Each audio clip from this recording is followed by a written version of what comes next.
Friends, मैं हूं प्रणब विश्वास और आप सभी को स्वागत है मेरे channel all India jobs portal पर। फ्रेंड्स, जॉब रिलेटेड कोई भी न्यूज़ और नोटिफिकेशन सबसे पहले पाने के लिए मेरे इस चैनल को फॉलो करते रहिए और लाइक शेयर सब्सक्राइब करना मत भूलना।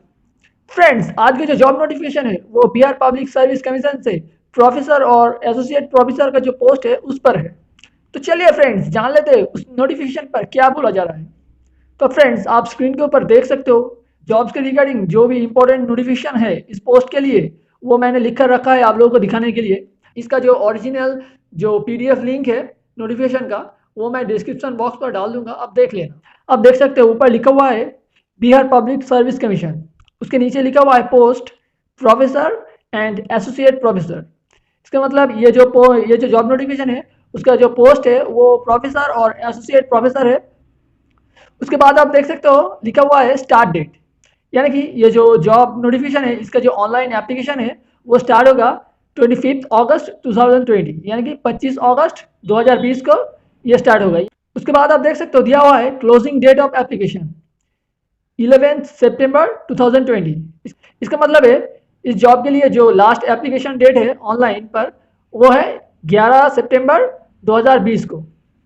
उसके बाद आप देख सकते हो दिया हुआ है सैलरी जो है आप देख सकते हो 1,44,200 लेवल 14 पर दिया गया है। उसके बाद आप देख सकते हो नीचे दिया हुआ है वैकेंसी जो है आप देख सकते हो 86 वैकेंसी है। तो फ्रेंड्स, उसके बाद आप देख सकते हो दिया हुआ है कैटेगरी, यानी कि कौन कौन से कैटेगरी पर वैकेंसी है वो दिया हुआ है।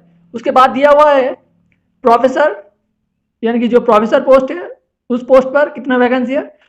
उसके साइड पर दिया हुआ है एसोसिएट प्रोफेसर, यानी कि एसोसिएट प्रोफेसर पर कितना पोस्ट खाली है वो दिया हुआ है। तो वो फ्रेंड्स मैं आप लोगों को एक एक करके पढ़ के सुनाती हूँ। पहला जो है जनरल और अनरिजर्व जो कैटेगरी है उस कैटेगरी पर प्रोफेसर और एसोसिएट पोस्ट पर कितना वैकेंसी है वो दिया हुआ है।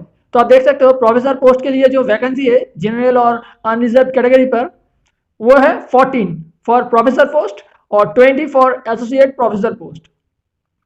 तो आप देख सकते हो उसके नीचे दिया हुआ है ईडब्ल्यूएस कैटेगरी।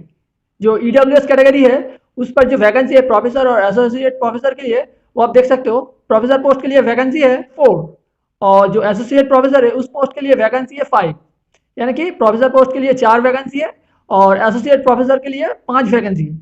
उसके बाद दिया हुआ है एससी कैटेगरी पर जो वैकेंसी है प्रोफेसर और एसोसिएट प्रोफेसर के लिए वो आप देख सकते हो प्रोफेसर पोस्ट के लिए वैकेंसी है 6 और एसोसिएट प्रोफेसर के लिए वैकेंसी है 8, यानी कि प्रोफेसर पोस्ट के लिए 6 वैकेंसी है और एसोसिएट प्रोफेसर के पोस्ट पर 8 वैकेंसी है।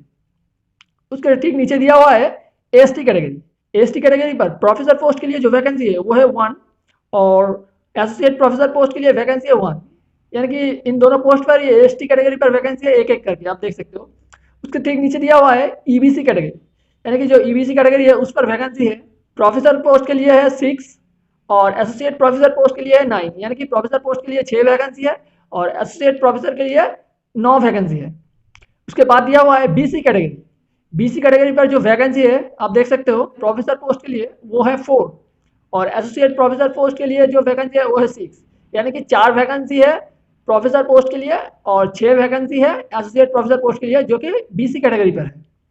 उसके बाद आप उसके ठीक नीचे देख सकते हो उसके बाद बीसी कैटेगरी वुमेन, यानी कि जो वुमेन्स कैंडिडेट है वो बीसी कैटेगरी पर अगर आता है उन लोगों के लिए वैकेंसी है प्रोफेसर पोस्ट के लिए वो है 1 और एसोसिएट प्रोफेसर पोस्ट के लिए है 1, यानी कि दोनों पोस्ट पर एक एक वैकेंसी है बीसी वुमेन कैटेगरी, यानी कि जो वुमेन्स कैंडिडेट है बीसी कैटेगरी पर उन लोगों के लिए एक एक वैकेंसी है प्रोफेसर और एसोसिएट प्रोफेसर पोस्ट के लिए।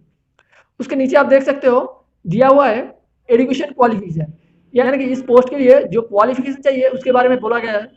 तो मैं आप लोगों को पढ़ के सुनाती हूँ। पहला जो है वो प्रोफेसर पोस्ट है, उसके लिए जो एजुकेशन क्वालिफिकेशन चाहिए वो मैं आप लोगों को पढ़ के सुनाती हूँ। PhD in mechanical engineer and first class or equivalent at either bachelor's or master's level in medical engineer and 10-year experience। इसका मतलब है प्रोफेसर पोस्ट के लिए जो एजुकेशन क्वालिफिकेशन चाहिए वो है मैकेनिकल इंजीनियर कैटेगरी पर पीएचडी होना पड़ेगा और 10 ईयर्स यानी कि 10 साल का एक्सपीरियंस होना चाहिए आपको।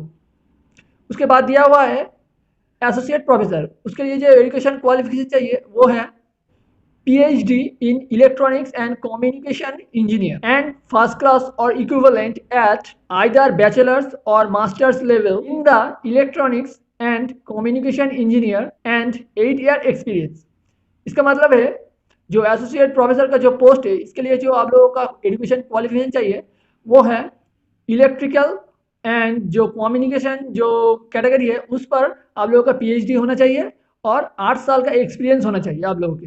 उसके बाद दिया हुआ है एज लिमिट, यानी कि जो एज लिमिट चाहिए इस पोस्ट पर अप्लाई करने के लिए वो है प्रोफेसर और एसोसिएट पोस्ट के लिए जो आप लोगों का जो एज होना पड़ेगा वो मिनिमम एज है प्रोफेसर पोस्ट के लिए 32 ईयर्स और जो एसोसिएट प्रोफेसर है इस पोस्ट के लिए आप लोगों का मिनिमम एज होना चाहिए 30 ईयर्स। उसके बाद दिया हुआ है एप्लीकेशन फीस, यानी कि इस एप्लीकेशन का जो फीस है वो आप लोगों को देना पड़ेगा फॉर जनरल OBC और EWS जो कैंडिडेट है उन लोगों के लिए 100 रुपीज़ यानी कि 100 रुपये। और उसके बाद दिया हुआ है फॉर SC ST और जो वुमेन कैंडिडेट है उन लोगों के लिए जो एप्लीकेशन फ़ीस है वो है 25 रुपीज़ यानी कि 25 रुपये। उसके बाद आप देख सकते हो दिया हुआ है सिलेक्शन प्रोसीड्यूर, यानी कि ये जो प्रोफेसर और एसोसिएट प्रोफेसर का जो पोस्ट है इसके लिए जो सिलेक्शन प्रोसीड्यूर है वो यहाँ पर दिया हुआ है, आप देख सकते हो। मैं आप लोगों को पढ़ के सुनाती हूँ। After verification of the application from all the eligible candidate will be selected through the following step। इसका मतलब है ये जो प्रोफेसर और एसोसिएट प्रोफेसर है इस पोस्ट के लिए जो कैंडिडेट इस जॉब के लिए अप्लाई करेगा उन लोगों का जो एप्लीकेशन फॉर्म है वो चेक किया जाएगा और देखा जाएगा कौन कौन से कैंडिडेट इस जॉब के लिए एलिजिबल है। उसके बाद ही आप लोगों का जो सिलेक्शन प्रोसीजर है वो स्टार्ट होगा। तो ये जो सिलेक्शन प्रोसीड्यूर है आप देख सकते हो यहाँ पर 2 प्रोसीड्यूर है, 2 स्टेप है इसके लिए। तो पहला जो स्टेप है वो आप देख सकते हो दिया हुआ है based on evaluation of the academic performance, यानी कि जो पहला पोस्ट है उस पर बोला गया है आप लोगों का जो एकेडमिक जो स्कोर है उसके ऊपर बेस करके आप लोगों का सिलेक्शन होगा। उसके बाद दिया हुआ है इंटरव्यू, यानी कि जो एकेडमिक जो स्कोर है आप लोगों का जो सिलेक्शन है इवेल्युएशन प्रोसीड्यूर उस पर आप लोगों का जो सिलेक्शन होगा, जो लोग इस फर्स्ट स्टेप पर क्वालिफाई करेगा उन लोगों का एक इंटरव्यू लिया जाएगा, उसके बाद ही आप लोगों का जॉब मिलेगा। तो आप देख सकते हो यही है फुल नोटिफिकेशन। उम्मीद करता हूँ आप लोगों को अच्छा लगा। तो फ्रेंड्स आज के लिए यहीं पर ख़त्म करते हैं, मिलते हैं अगले और एक नोटिफिकेशन पर।